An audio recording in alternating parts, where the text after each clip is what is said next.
नमस्कार। तो आज मैं आपको बताऊंगा प्रेगनेंसी डायग्नोसिस कैसे करते हैं, इसमें कौन कौन सी बातें याद रखनी चाहिए, ध्यान रखनी चाहिए, उनके बारे में आज आपको बताऊंगा। कि सबसे पहले देखते हैं कि प्रेगनेंसी डायग्नोसिस के बारे में। डेयरी मैनेजमेंट में प्रेगनेंसी डायग्नोसिस का काफी महत्व है। यह जितना जल्दी हो सके उतना ही फायदेमंद रहता है। इसके लिए गाय भैंस की रेगुलर जांच करते रहना चाहिए ताकि यदि पशु ने गर्भ धारण नहीं किया हो तो वापस जल्दी ही गर्भित कराया जा सके। और गर्भित नहीं होने वाला पशु 21 दिन बाद फिर से हिट में आता है। एक पशु चिकित्सा कर्मी की प्रेगनेंसी डायग्नोसिस में कुशल होना बहुत जरूरी है, यानी उसको एक्सपीरियंस होना बहुत जरूरी है। ये नहीं कि बिना नॉलेज की वो कुछ भी बोल देगा। प्रेगनेंसी डायग्नोसिस के बारे में उसको बहुत ज्यादा नॉलेज होनी चाहिए।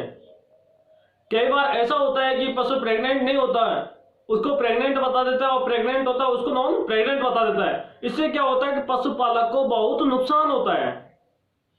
प्रेग्नेंट को अगर नॉन प्रेग्नेंट बता दिया तो उसकी दोबारा एआई करवाएंगे तो अबॉर्शन होगा तो पशुपालक को नुकसान है। प्लस दूसरी बात यह है कि नॉन प्रेग्नेंट है और उसको प्रेग्नेंट बता दिया, पशु को वो नहीं कि प्रेग्नेंट की तरह उसकी पूरी देखभाल करेंगे, उसकी पूरा पोषाहार उसको अच्छा देंगे, और वो बाद में नॉन प्रेग्नेंट निकला तो पशुपालक को आर्थिक नुकसान होगा। इसलिए उसको कुशल होना बहुत जरूरी है। एक वेटनरी को प्रेगनेंसी डायग्नोसिस करते समय नॉर्मली प्रेगनेंसी से मिलती जुलती स्थितियां जैसे mummification, maceration, pyometra, mucometra, hydrometra and tumour से प्रेगनेंसी का भ्रम हो सकता है। इनसे की क्या हो सकता है, प्रेगनेंसी का भ्रम हो सकता है। इनसे अगर कोई ट्यूमर होगी, कोई गांठ होगी, तो उस टाइम पे वेटनरियन क्या बोल देगा कि ये प्रेग्नेंट है, और लेकिन वो नॉन प्रेग्नेंट है। इसलिए इनसे भी कई बार भ्रम हो सकता है। तो इसलिए इसको चिकित्सा कर्मियों को बहुत कुशल होना चाहिए। तो अब देखते हैं कि इसमें क्या क्या बातें ध्यान रखना चाहिए, इसमें प्रेगनेंसी डायग्नोसिस में, पीडी में। पशुपालक से पूरी तरह हिस्ट्री ले, एनिमल को पीडी जांच के लिए काबू करना, एनिमल के बाहरी भाग को देखकर व छूकर जांच करना, थनों के आकार में वृद्धि को देखना, प्रेगनेंसी के दौरान वल्वा व वेजाइना से निकलने वाले डिस्चार्ज को जांच करना, बड़े पशुओं में रेक्टम द्वारा जांच, बायोलॉजिकल व केमिकल जांच, एक्सरे, सोनोग्राफी। प्रेगनेंसी से मिलती जुलती स्थितियों का ज्ञान होना बहुत जरूरी है। अब देखते हैं पशु की हिस्ट्री कैसे लेते हैं। ठीक है, कि हिस्ट्री कैसे लेते हैं पशु की। तो देखते हैं कि एनिमल की लगभग उम्र क्या है, किस उम्र पर पहली हिट आई थी, नेचुरल मेटिंग या कृत्रिम गर्भाधान की तारीख, इससे पहले ब्याह की तारीख, डिलीवरी, प्लेसेंटा की जानकारी कि वो पहले किस तारीख को गर्भाधान हुआ था, अब उसकी डिलीवरी कब हो गई, प्लेसेंटा कैसी आई थी, उन सब की हिस्ट्री लेना बहुत जरूरी है। प्राय दुधारू पशुओं में गर्भधारण होने के बाद पशु हिट में नहीं आता। दुधारू पशु होते हैं वो प्राय हिट में नहीं होते गर्भधारण होने के बाद में। लेकिन यह भी सच है कि प्रेग्नेंट नहीं होने के बावजूद कुछ बीमारियों के कारण पशु हिट में नहीं आता। प्रेग्नेंट नहीं होने के बावजूद कई बार कुछ बीमारियां हो जाती है, उनसे क्या होता है कि पशु हिट में नहीं आता। और कुछ मामलों में प्रेग्नेंट होने के बाद भी गाय वैसे हिट में आती है। कुछ केसेस ऐसे है कि उनमें पशु प्रेग्नेंट है लेकिन क्या होता है कि हिट में आते हैं पशु, और ऐसे पशु को वापिस गर्भित कराना खतरनाक हो सकता है। ऐसी हिट में सिर्फ हिस्ट्री पर भरोसा करने की बजाय पशु की पूरी जांच करना चाहिए। ये नहीं कि उसकी हिस्ट्री ले ली, नहीं, पशु को पहले उसको जांच करना चाहिए, अपना हाथ देंगे उसको रेक्टम में। अब देखते हैं पीडी के लिए एनिमल को काबू करना। प्रेगनेंसी डायग्नोसिस हमेशा दूध निकालने के बाद करना चाहिए। ताकि उछल कूद में दूध की मात्रा कम ना हो। गाय भैंस की खड़ी अवस्था में अच्छी तरह से काबू करना चाहिए। क्योंकि भारतीय पशु ज्यादा उछल कूद करते हैं, इसलिए बेहतर यही है कि ट्रेविस में डालकर पीढ़ी करना चाहिए। और पीढ़ी के लिए पशु को जमीन पर नहीं गिराना चाहिए। पीढ़ी करते हैं तो पशु को जमीन पर नहीं गिराना चाहिए। अब देखते हैं खुद की सुरक्षा, स्वयं की सुरक्षा कैसे करते हैं। पीढ़ी के दौरान ऐसे साधन अपनाएं ताकि पीढ़ी सरल व सुरक्षित तरीके से की जाए। हाथों में पूरी स्लीव से हाथ को ढकना चाहिए तथा आंखों को इन्फेक्शन होने से बचाना चाहिए। वेटरनेरियन को इससे पहले हाथों के नाखून को अच्छी तरह काटे ताकि पशु के जनन अंगों में कोई नुकसान नहीं हो। कि जब नाखून बड़े होते थे इनको भी काट लेना चाहिए। क्योंकि क्या होता है कि पशु के जो जनन अंग होते हैं वो बिल्कुल सॉफ्ट होते हैं, तो उनसे क्या होता है कि रैप्चर हो जाते हैं, तो पशु को नुकसान हो जाता है, बीमारियां हो जाती है, इन्फेक्शन हो जाता है। अब देखते हैं कि एनिमल की बाहरी जांच करके कैसे उसका पता लगाते हैं कि पशु प्रेग्नेंट है या नॉन प्रेग्नेंट है। ये तो आपको नॉर्मल पता होगा, तो देखते हैं। एनिमल में प्रेगनेंसी के एब्डोमेन की साइज बढ़ना कई बातों पर निर्भर करती है। हीपर में 4 माह की प्रेगनेंसी में एब्डोमेन की साइज बहुत हल्की बढ़ जाती है। ध्यान रखें कि सिर्फ एब्डोमेन की साइज देखकर उसे प्रेग्नेंट नहीं माने। प्राय यूट्रस के दाएं भाग में गर्भधारण अधिक होता है, इसलिए एब्डोमेन की साइज दाईं ओर अधिक बढ़ी हुई नजर आती है।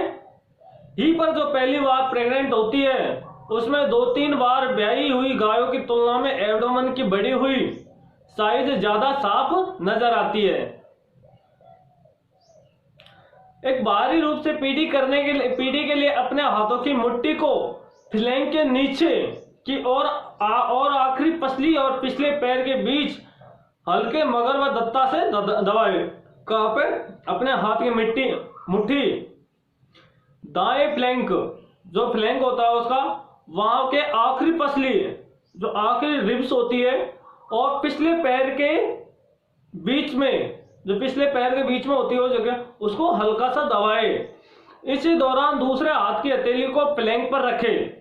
दूसरे हाथ की हथेली उसको ऐसे फ्लैंक पर रखे, इससे दबाया और इसको लगाया वहां पे। 7 माह है वह इससे ऊपर की प्रेगनेंसी से कुछ इस तरीके से फीटल फील हो सकता है। इससे क्या होता है कि वो भ्रूण होता है वो फील हो जाता है। इससे ऊपर उठाए ना तो इस पे आ जाएगा वो, तो ऐसे होता हो। इसके अलावा हाथ की मुट्ठी हटाते ही वहां फीटस अपने आने की एहसास होता है, कि वो पुनः अपनी जगह पे जाने का एहसास होता है।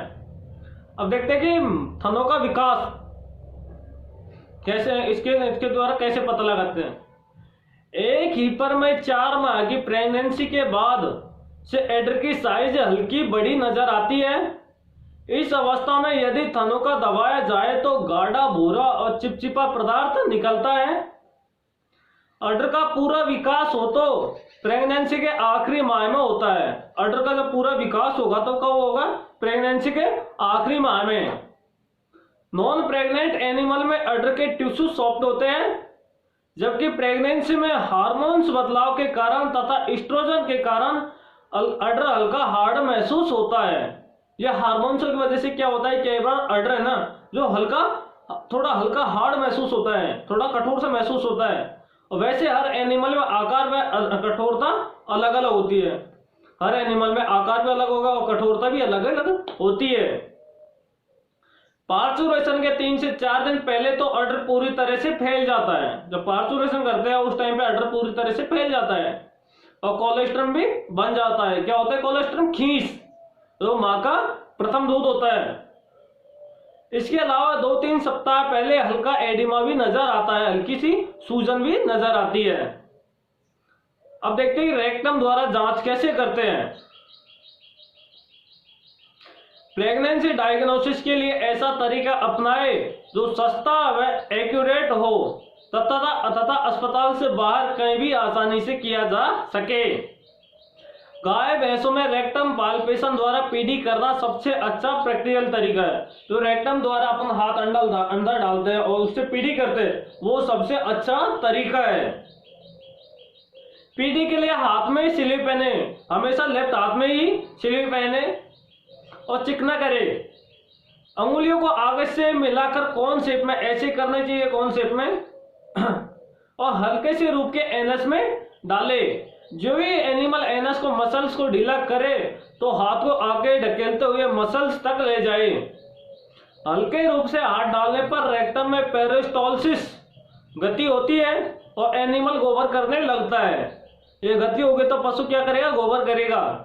जो भी पशु गोबर के लिए तैयारी करे, आप अपने हाथ से गोबर बाहर निकाले तथा ध्यान रखें कि गोबर निकालते समय हवा अंदर ना जाए। हाथ से अपन गोबर को बाहर निकालो और उसमें यह नहीं होना चाहिए कि हवा अंदर जाए। हथेली से वहां तक निकालो और उसको बाद में उसमें हवा नहीं जानी चाहिए। एक बार हाथ अंडा डालने के बाद वापस बाहर नहीं निकालना चाहिए। गोबर निकालने के लिए हथेली से गोबर को बाहर धकेले ताकि रेक्टम में हवा नहीं घुस पाए। गलती से अगर हवा घुस भी जाए तो पीडी सही रूप से नहीं कर सकते और हवा भर जाने के बाद यदि ताकत लगाकर पीडी करने की कोशिश करेंगे तो इससे रेक्टम भी फट सकता है, क्योंकि उसमें रेक्टम में क्या होता है कि हवा भर जाती है, उसमें बॉलिंग हो जाती है, गुब्बारे की तरह फूल जाता है। इससे उसमें कुछ भी पता नहीं लगता ज्यादातर, और ज्यादा जोर करेंगे तो उससे रेक्टम फटने का डर रहता है। ठीक है।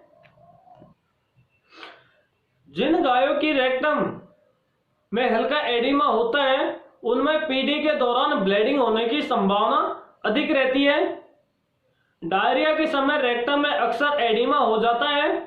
इसके अलावा जिन एनिमल्स में कब्ज हो रही हो तो रेक्टम की म्यूकोसा सूखी रहती है। गर्मियों के दिनों में पानी व हरे चारे की कमी के कारण भी रेक्टम की म्यूकोसा सूखी रहती है और ब्लीडिंग होने की संभावना अधिक रहती है। जो एनिमल मोटे होते हैं उनमें पीडी करने में भी थोड़ी दिक्कत आती है। गायों की पहाड़ी व छोटे आकार की नस्लें जैसे डांगी, खिल्लर आदि में रेक्टम द्वारा जांच में कठिनाई होती है।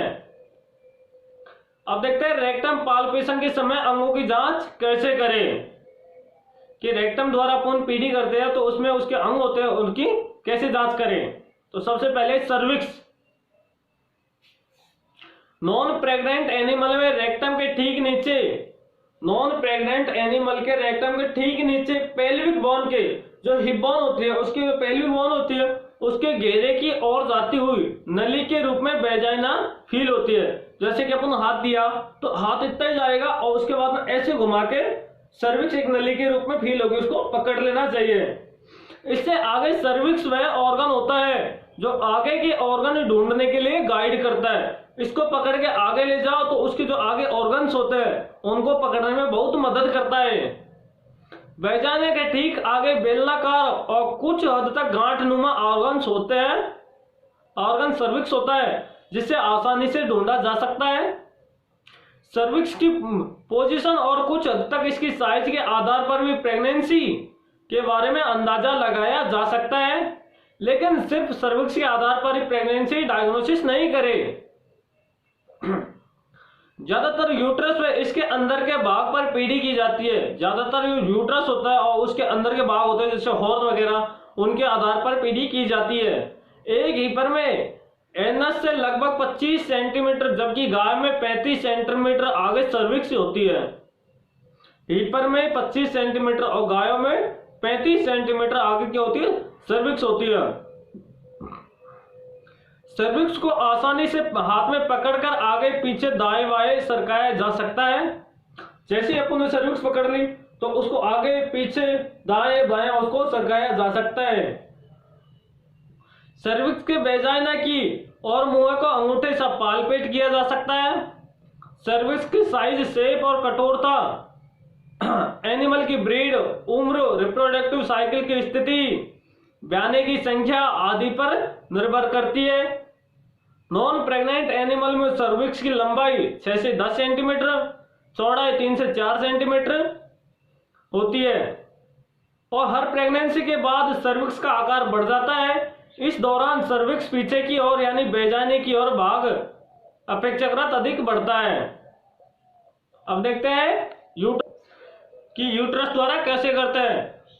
प्रेगनेंसी डायग्नोसिस मुख्य रूप से यूट्रस के आधार पर किया जाता है। सर्विक्स से आगे यूट्रस वाला भाग सॉफ्ट होता है। हीपर में यूट्रस की चौड़ाई 2 से 3 सेंटीमीटर, जबकि गाय में इससे दुगनी या अधिक होती है। यूट्रस के साइज के अनुसार पेल्विक बोन में इसकी पोजीशन बदल जाती है, जिससे पीढ़ी के दौरान ध्यान में रखना चाहिए।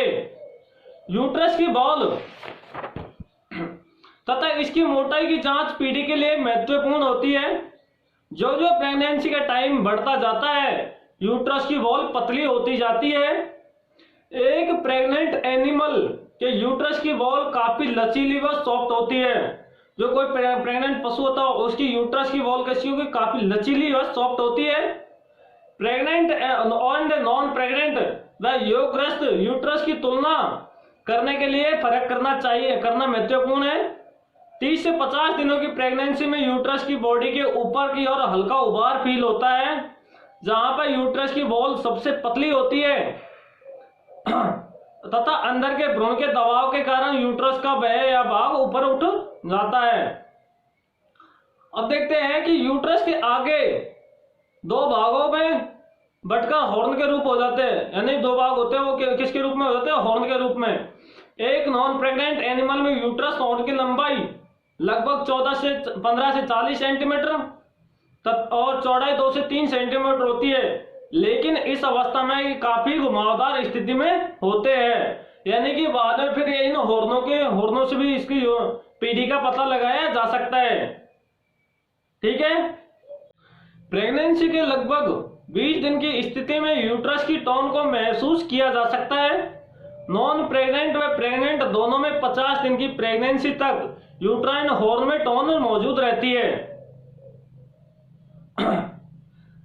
30 से 35 दिन के बीच हॉर्न के आखिरी सिरे को अंगूठे व अंगुली के बीच पकड़कर फील करने के बाद सख्त महसूस होता है, क्योंकि अंदर एम्नियन सख्त होता है। जो अंडा होता है वो क्या होता है? बिल्कुल सख्त होता है। 50 दिन के बाद एम्नियन सॉफ्ट हो जाता है और 60 दिन के बाद तो इसे महसूस ही नहीं किया जा सकता। 60 दिन की प्रेगनेंसी के बाद फीटस को पाल्पेट किया जा सकता है, हल्का हल्का पाल्पेट किया जा सकता है, लेकिन इस दौरान 170 से 230 दिन के बाद फीटस में काफी नीचे की ओर होता है, इसलिए आसानी से पकड़ में नहीं आता। यानी कि 170 से 230 दिन के बीच में फीटस क्या होता है? पेट के काफी नीचे चला जाता है और इससे क्या होता है कि वो पकड़ में नहीं आता। ठीक है। अब देखते हैं ओवेरी। प्रेगनेंसी के शुरुआती दिनों में जब यूट्रस की सूजन से पीढ़ी कंफर्म नहीं हो पाती तो ओवेरी को पाल्पेट करके पीढ़ी की जा सकती है। गर्भाधान के 20 से 25 दिन बाद ओवेरी पर कॉर्पस ल्यूटियम फील होता है, जो प्रेग्नेंट होने की निशानी है।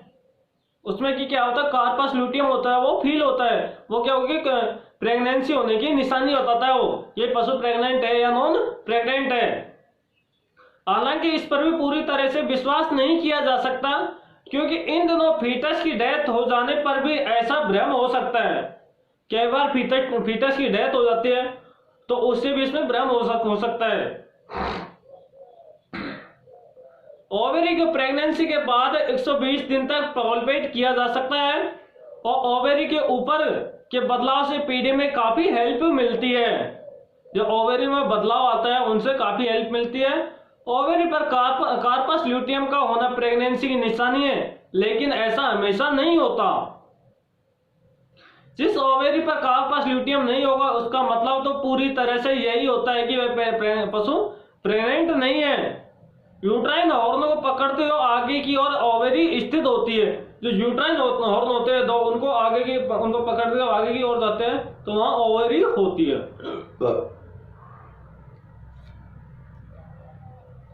दोनों यूट्राइन हॉर्न पर ओवेरी की साइज, शेप और कठोरता एनिमल की ब्रीड, ब्याने की संख्या तथा हीट की स्थिति में अलग अलग होती है।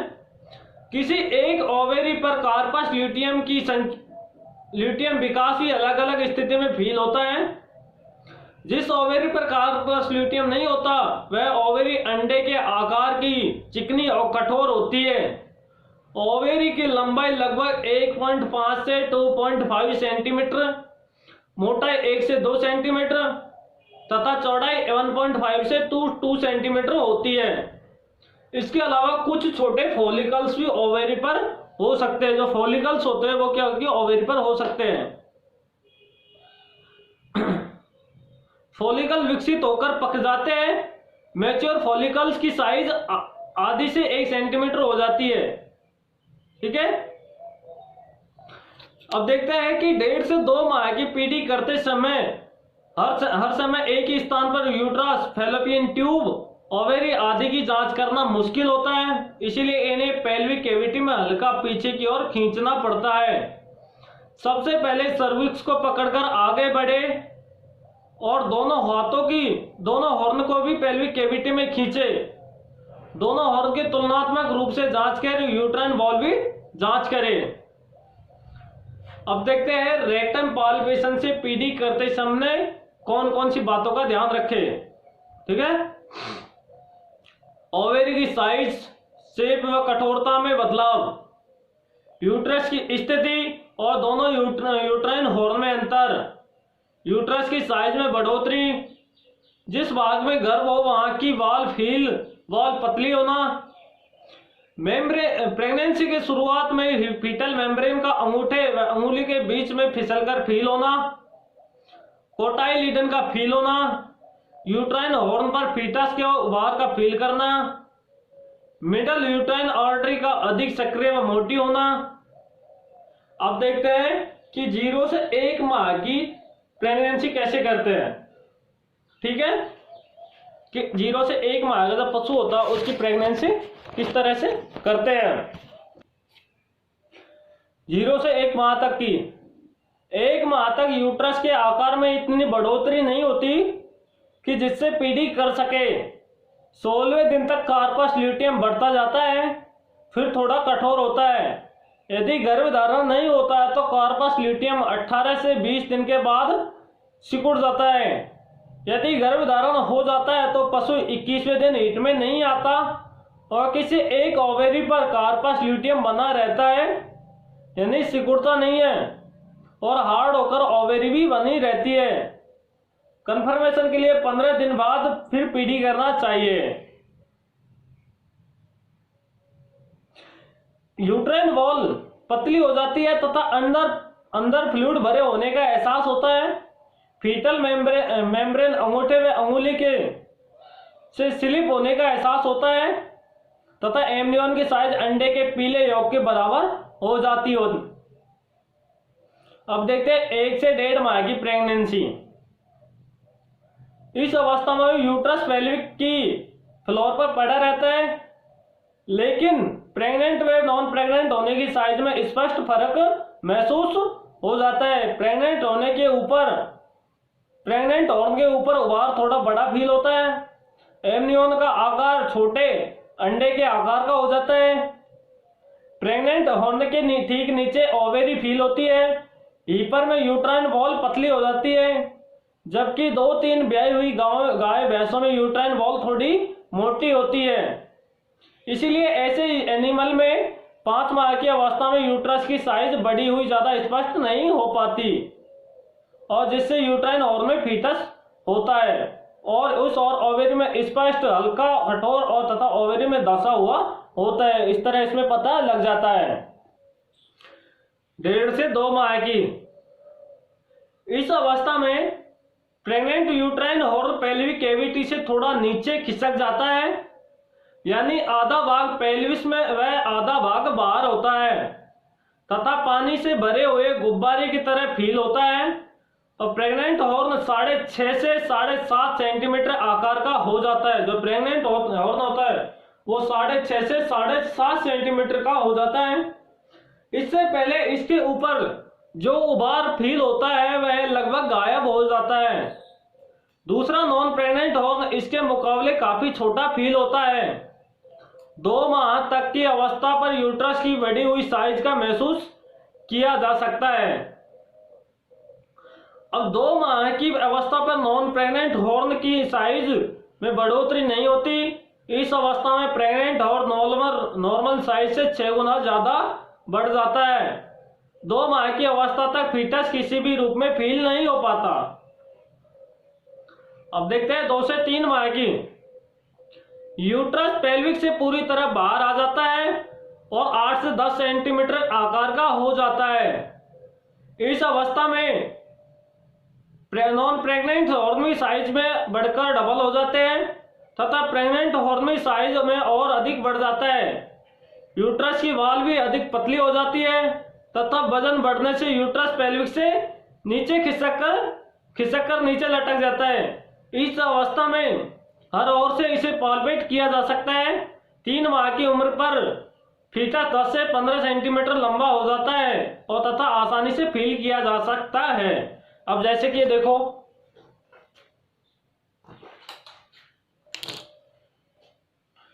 ये non pregnant uterus, non pregnant के हॉर्न है। ये 35 दिन की प्रेग्नेंट है। इसमें एक हॉर्न बड़ा है, ये वाला छोटा है, ये वाला बड़ा है। Pregnant uterus 60 days left horn containing foetus is pulled off pelvis, यानी कि ये यूट्रस से पेल्विक हॉर्न में आ गया, ये वाला, ठीक है। ये पेल्विक हॉर्न में आ गया 60 दिन की। ये 90 दिन की है, देखो पेल्विक हॉर्न से पूरी तरह बाहर आ गया। ये 120 दिन की हो गई, और भी ज्यादा आ गए, और ये पूरे 150 दिन की हो गई, आ गए और भी ज्यादा, ठीक है। इस तरह से ये जैसे ही दिन उसके बढ़ते जाएंगे वैसे ये आगे बढ़ता जाएगा, ठीक है। अब देखते हैं 3 से 5 माह के। यूट्रस का आकार बढ़ने से 4.5 माह की अवस्था में पूरी तरह से एब्डोमिनल कैविटी में चला जाता है तथा सर्विक्स से भी खींचने से पेल्विक के नीचे तक चली जाती है। यानी जब 3 से 5 माह की होती है तो एब्डोमिनल, उसका यूट्रस का आकार बढ़ने से वो क्या होता है कि एब्डोमिनल कैविटी में चल जाती हो और सर्विक्स भी नीचे खींच जाती है, यानी पेल्विक्स की तरह किनारों पर चली जाती है, ठीक है। अब देखते हैं 5 माह से पार्चुरेशन तक। 5 माह के बाद फीटस एब्डोमिनल कैविटी में काफी नीचे सरक जाता है। इसे हॉलिस्टन गिर व कांकरेस जैसी बड़े आकार की गायों में पूरे फीटस को फील करना मुश्किल होता है। यूट्राइन आर्टरी की साइज 1.4 सेंटीमीटर हो जाती है जिससे इसकी पल्स तेज महसूस होती है। फीटस में सिर व पैरों के आकार को स्पष्ट फील किया जा सकता है, लेकिन 7 से 8 माह की अवस्था में यूट्रस आगे डायफ्राम के पास तक पहुंच जाता है। इस अवस्था में फीटस की मूवमेंट को भी अंदर व बाहर से आसानी से महसूस किया जा सकता है। अब देखते हैं प्रेगनेंसी का भ्रम।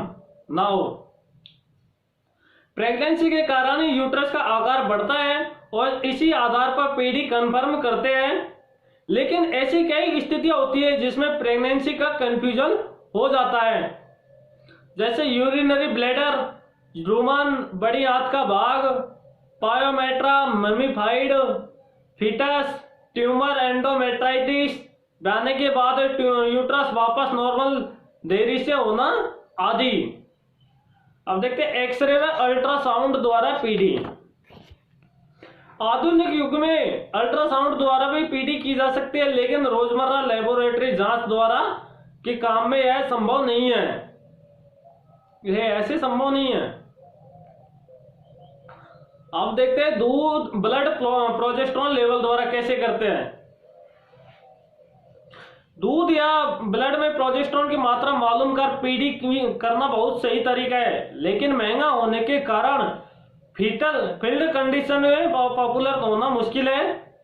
हीट के 6 से 12 दिन बाद दूध व ब्लड में प्रोजेस्टेरोन लेवल प्रेगनेंसी होने का संकेत है। यदि गर्भधारण हो जाता है तो कार्पस ल्यूटियम बना रहता है और प्रोजेस्टेरोन लेवल बढ़ता जाता है, लेकिन यदि गर्भधारण नहीं होता है तो कार्पस ल्यूटियम सिकुड़ता जाता है और इसके साथ ही प्रोजेस्टेरोन लेवल भी कम हो जाता है। दूध में प्रोजेस्टेरोन लेवल सीरम या प्लाज्मा के प्रोजेस्टेरोन लेवल से दुगना हो जाता है। गर्भधारण होने के किस दिन बाद यानी अगली हीट की अवस्था पर प्रोजेस्टेरोन लेवल अधिक होना प्रेगनेंसी का संकेत होता है। ऐसे 80 से 85% सही है, क्योंकि 15 से 20% मामले जिनमें एम्ब्रियो की जल्दी डेथ हो जाने पर प्रोजेस्टेरॉन लेवल हाई रहता है, और लेवल यदि प्रोजेस्टेरॉन लेवल कम होता है तो यह 100% नेगेटिव होने का संकेत है। ठीक है, अब मैं आपको बताता हूं प्रेग्नेंट यूट्रस यानी राइट हॉर्न है 45 दिन का। ये राइट हॉर्न देखो कितना बड़ा साइज है इसका, और ये लेफ्ट हॉर्न है ये छोटा है। ये राइट हॉर्न का बड़ा साइज है। अब ये हो गई 95 डेज की, लेफ्ट हॉर्न छोटा, राइट हॉर्न बड़ा। ठीक है, अब ये देखते हैं 140 दिन की है, लेफ्ट हैंड छोटा और राइट हॉर्न काफी बड़ा है, यानी कि ये प्रेग्नेंट है। अब देखते हैं pregnancy diagnosis in the cow by rectal examination. ठीक है, तो ये देखो यूट्रस ग्रेविडी, रेक्टम द्वारा अपन पीढ़ी करते हैं तो ऐसे फील करते हैं यूट्रस में, गर्भाशय में। 70 दिन की है, यह 90 दिन की, ऐसे फील होता है, वो थोड़ा नीचे चला जाता है। और ये देखो यूट्रस ग्रेविडी 120 दिन की, यानी पेल्विक कैविटी में चला जाता है नीचे, एब्डोमिनल कैविटी में। ठीक है, ये चला गया बच्चा, भ्रूण चले गया ना, ऐसे ही वो नीचे जाता जाएगा। जैसे ही उसके प्रेगनेंसी के दिन ज्यादा बड़े हैं वैसे ही वो नीचे चला जाता है। ठीक है, इन बातों को आप ध्यान रखना कि कौन कौन सी बातें यादों में जांच करनी चाहिए। ठीक है, और इसी के द्वारा अपना फील्ड चलता है।